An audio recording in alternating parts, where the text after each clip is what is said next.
Hello, everyone. My interest today is to understand how exactly the United States of America got to the point where it elected a man who was 1. Convicted by a jury of his peers on 34 felony counts of falsifying business records to cover up his payments to a porn star, 2. Was found by a jury to be liable for defamation and sexual abuse by forcefully penetrating a woman's genitals, and 3. Attempted to thwart the peaceful transfer of power by devising a scheme with his associates to submit fraudulent certificates of ascertainment that would claim he won the Electoral College in key states. That man is current President Donald Trump. To understand how he got here, we need to go through some history, so strap in.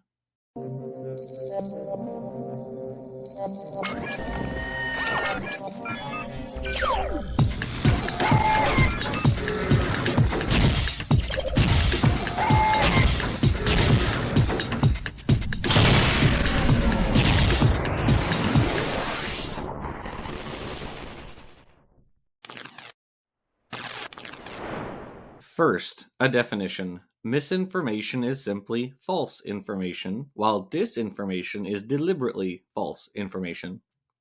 In other words, disinformation is false information intentionally spread to mislead people. The purpose of disinformation is clear: shift public perception on an issue in an effort to change how people behave and vote. One obvious way to do this would be to spread lies about institutions to undermine their authority, such as claiming that universities are lying about the effects of anthropogenic climate change, claiming the Federal Emergency Management Agency gave away all of its money to illegal immigrants, or claiming that voting machines had been rigged to steal the 2020 election from Donald Trump. The point of these institutions is to, as W. Lance Bennett and Stephen Livingston write, quote, anchor public debate in a mix of competing political goals and values, authoritative evidence claims, and norms and processes for communicating and resolving disagreements, close quote. In the resulting fog of chaos undermining these institutions, pundits can make any number of wildly untrue claims. Fact checking ceases then to be an objective necessity, but just mere opinion that can be dismissed as so much alternative facts. How did we get here? There are a variety of competing hypotheses, each containing elements of the bigger picture. Some place the blame on social media platforms who monetize interactions, and algorithms that prioritize attention-grabbing posts, including those that spread disinformation. Policies to correct the spread of disinformation through social media include emphasizing fact-checking, increasing media literacy, and policing disinformation on social media sites. The first two policies focus on individual education, and while they're good ideas, they won't do nearly enough to stem the tide of disinformation. The third policy is a top-down approach, but of course, politicians who disseminate disinformation will be opposed to it. At any rate, in the past, more responsible political parties and more trusted press and scientific institutions were what kept fringe conspiracy theories largely out of the general public. He's an Arab. He is not. No? No, ma'am. No, ma'am. No, ma'am. He's a decent family man, citizen that I just happen to have disagreements with on fundamental issues, and that's what this campaign is all about. He's not. Thank you. There have been episodic exceptions to this rule, such as the McCarthy Red Scare in the 1950s, or the Senate impeachment against Donald Trump not admitting witnesses because their pro-Trump verdict was a foregone conclusion. Even still, the point of institutions is to produce facts, while politicians may debate interpretations of those facts or contextualize those facts in light of differing values. The point is not to debate whether plankton research is bankrupting the government. It isn't. Whether vaccines cause autism. They don't. Or whether mass deportation would be good for the economy. It wouldn't. In other words, the point of politics is not to create separate universes of facts. But decades of sustained attacks by pundits on institutions have eroded public confidence in them, and as a result, we have large swaths of the public unable to discern fact from fiction, and many may not even care about the difference anymore. While mass media companies definitely played a role in the process, they mostly greased the skids for an already deteriorating political situation. In the previous installment of this series, we discussed how science is attacked from multiple angles, but using propaganda on an industrial scale didn't come out of nowhere. This requires a bit of history. Coming after the worst economic depression of the 19th century from 1893 to 1897, the late 1890s and the early 1900s witnessed the fight for pulling children out of the workforce, workers' compensation for injuries, the 8-hour workday, and the 5-day work week. As workers unionized for rights, heads of industries closed ranks. One particularly egregious incident was the Ludlow Massacre. From September 1913 to December 1914, the United Mine Workers of America launched a strike against the John D. Rockefeller Jr. owned mining company Colorado Fuel and Iron. The workers were protesting low pay and deadly working conditions. On April 20th, 1914, Colorado National Guardsmen fired into the strikers' tent city, killing 3 strikers with a blaze set by the National Guard, killing 11 women and children. And Rockefeller was publicly viewed as being responsible for the tragedy. Ivy Ledbetter Lee was hired by the company to resuscitate its public image, and that he did. He instructed Rockefeller to go down to Colorado, inspect the factory conditions, and meet with workers, which had the effect of establishing Rockefeller as a proponent of progressive labor management relations. The establishment of public relations was quickly picked up by businesses and governments to manufacture consent among the populace.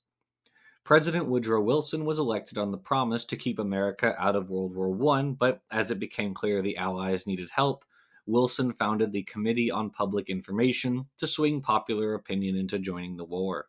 One member of this group was Edward Bernays, largely considered a pioneer of public relations.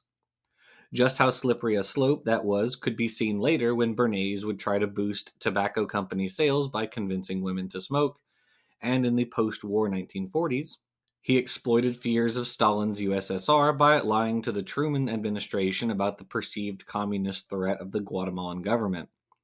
Just to show you how powerful propaganda can be, let's explore the latter. The Guatemalan government under democratically elected President Juan José Arevalo had expropriated land from the United Fruit Company, now Chiquita, because Guatemalans saw the company as taking huge profits without contributing to the nation's welfare. Under Arevalo, the labor code changed and workers could now strike for higher wages and job security. Arevalo did these things in addition to enacting a minimum wage, building health centers, and increasing funding to education. Clearly, communist activities.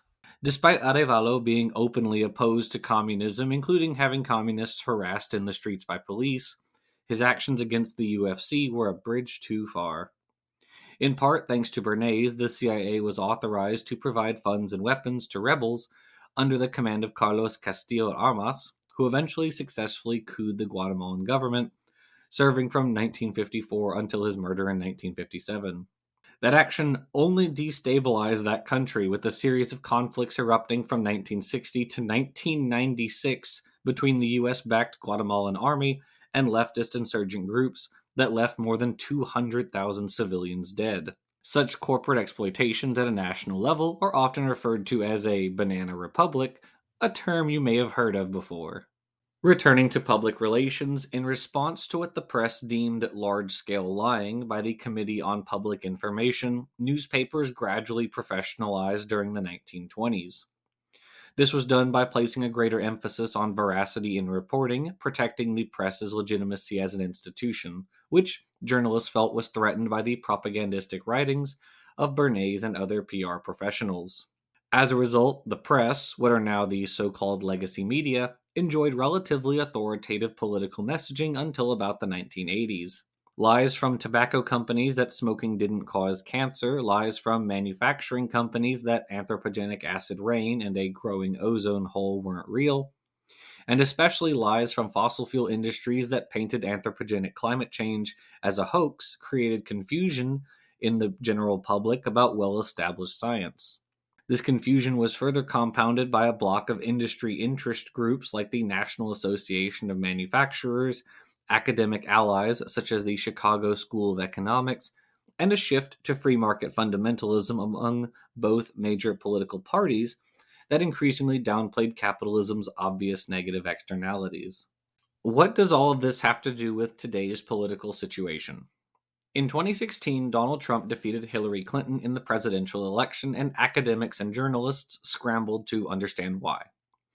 Nearly every public polling firm predicted Clinton would win the election. The only debate was over how much of a margin.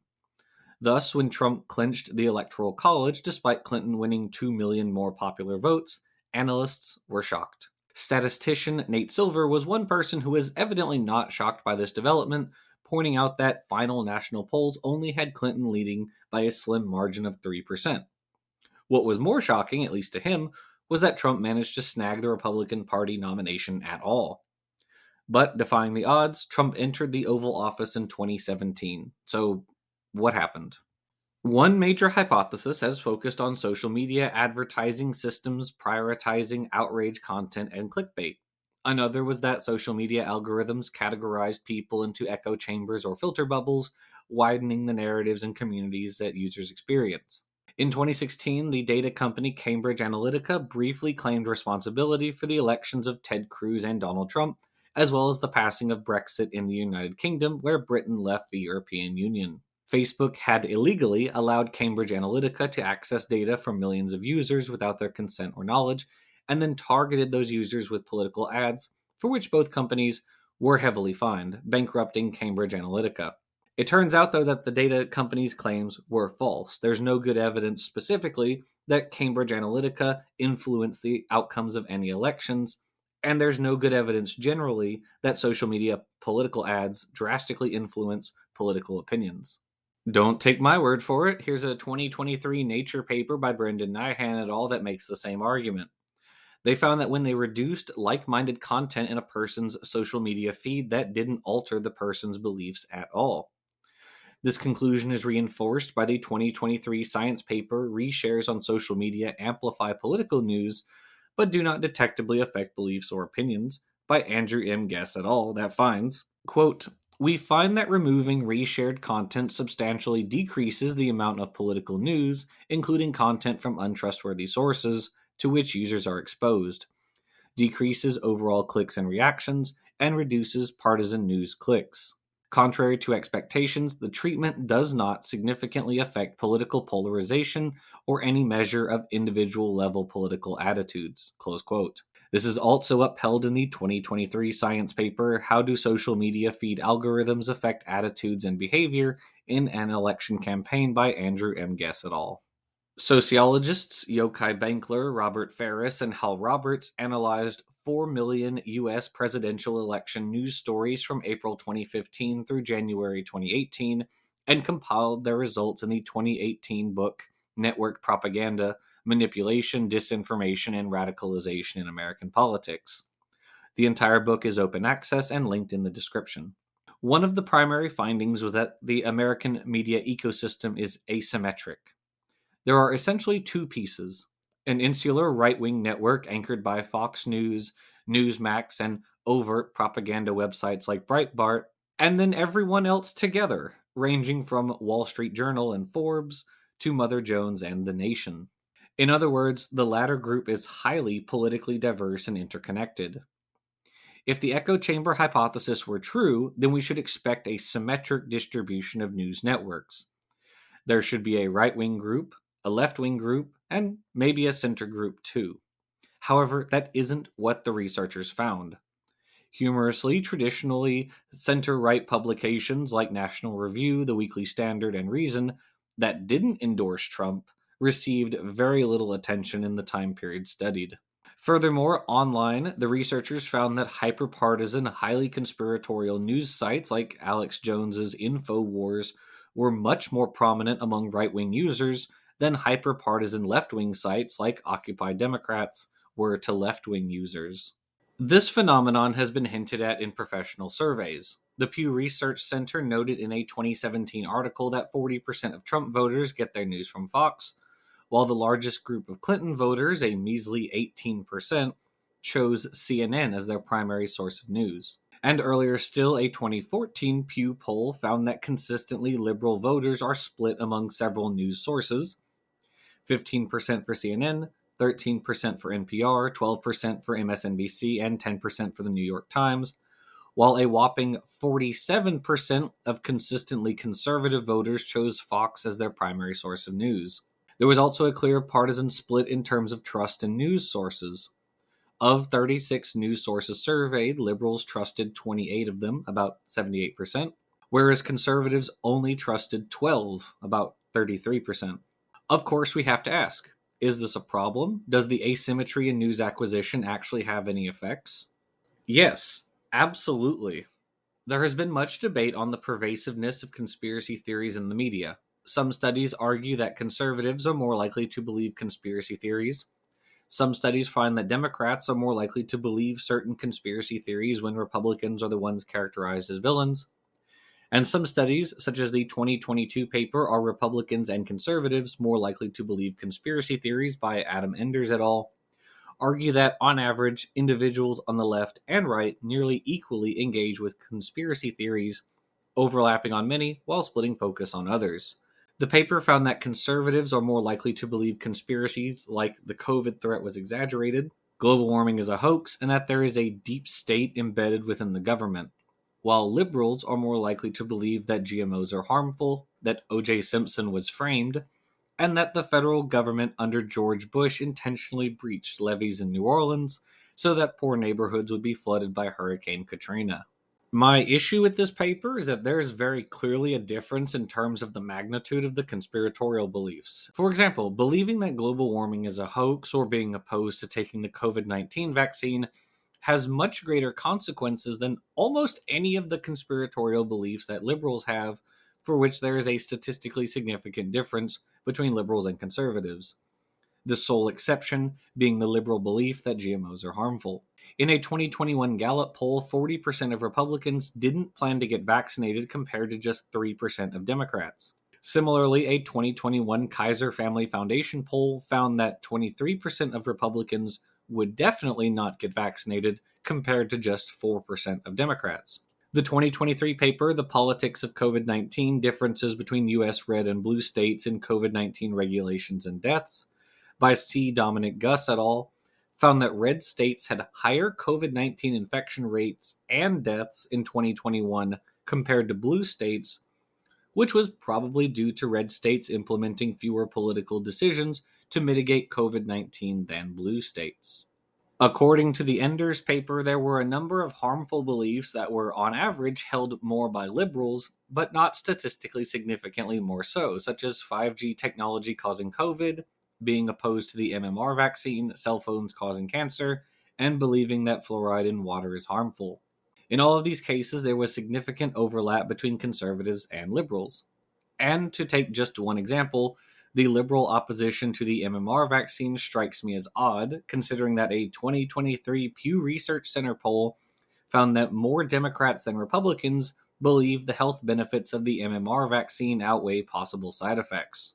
Of course, the Enders paper does address this discrepancy, pointing out that belief in certain conspiracies changes with time and the political environment.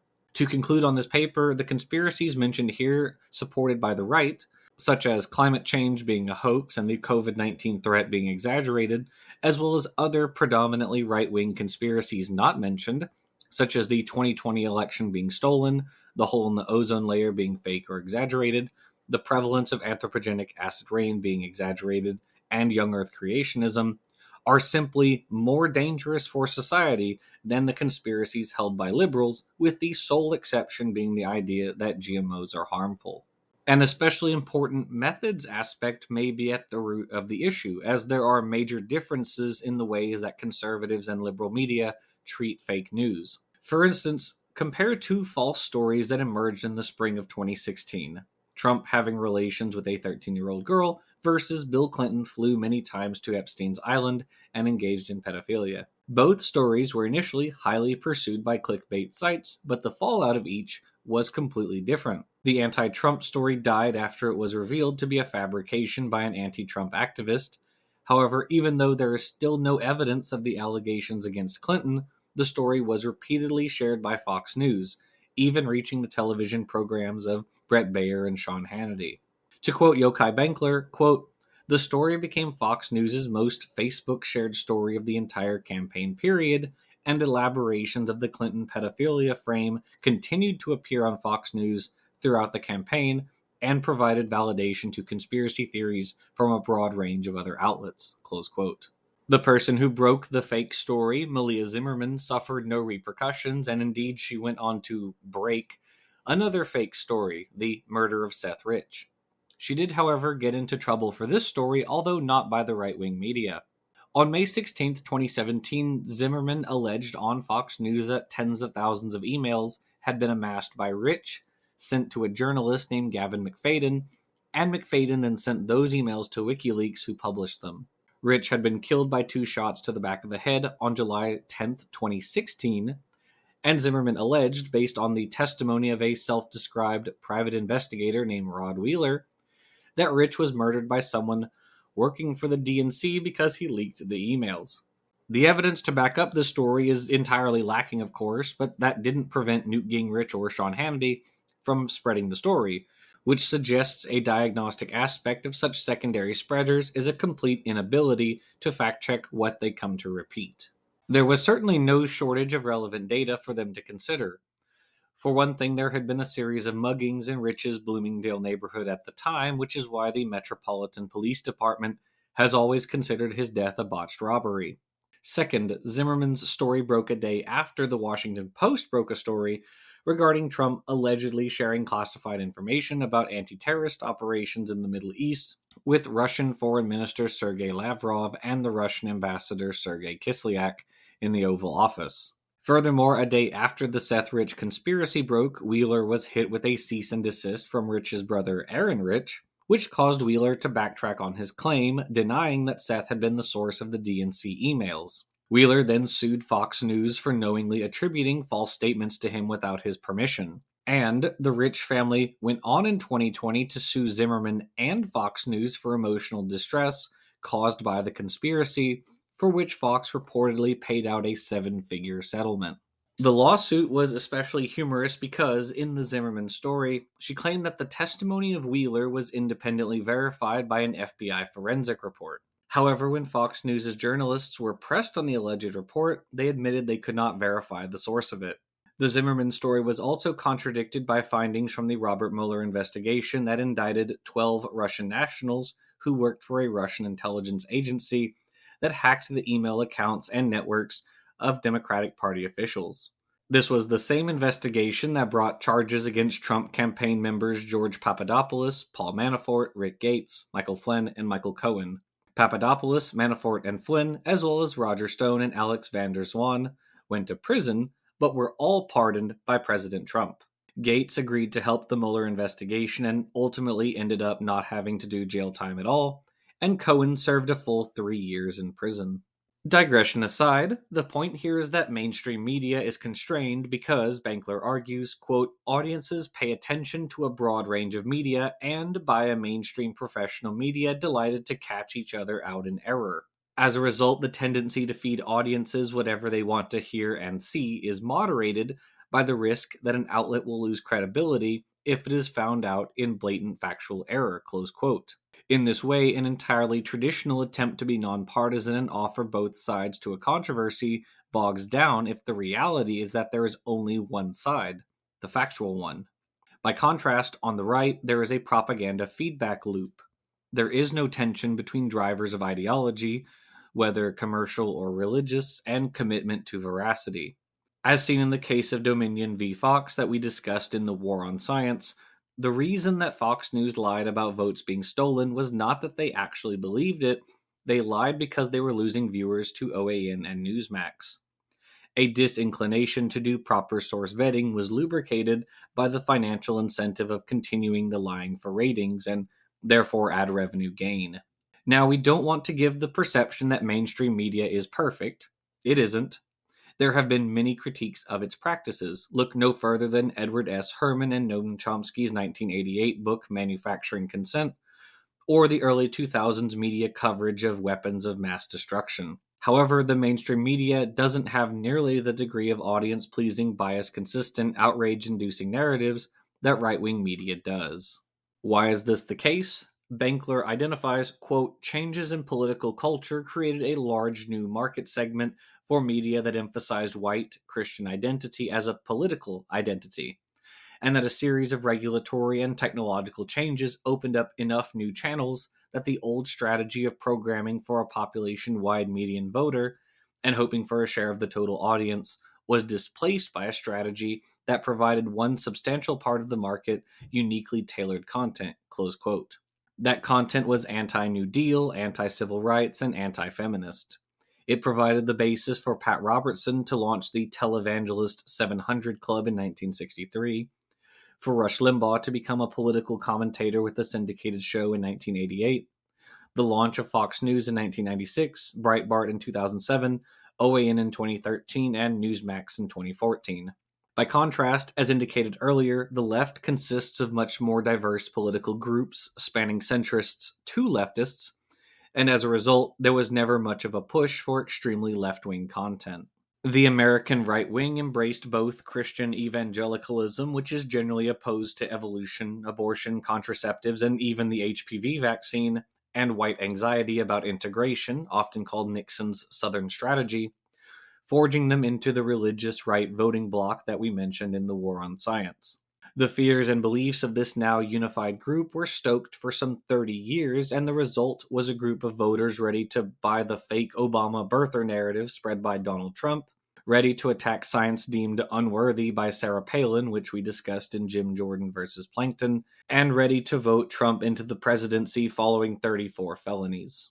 So, the media ecosystem that conservatives inhabit is different from that of centrists and liberals. Remember, too, that supporters of Donald Trump were either young Earth creationists, and by that I mean people who think the Earth is only 6,000 years old and that there were dinosaurs on Noah's Ark, or conservative or libertarian ideologues whose source methodology is comparably bad, especially a complete inability to fact-check what they believe. It is then only a small slide down into a bog of conspiracy theories pushed by right-wing pundits, views that are both more dangerous and far less responsive to disconfirming facts than conspiracies that have been pushed by the left.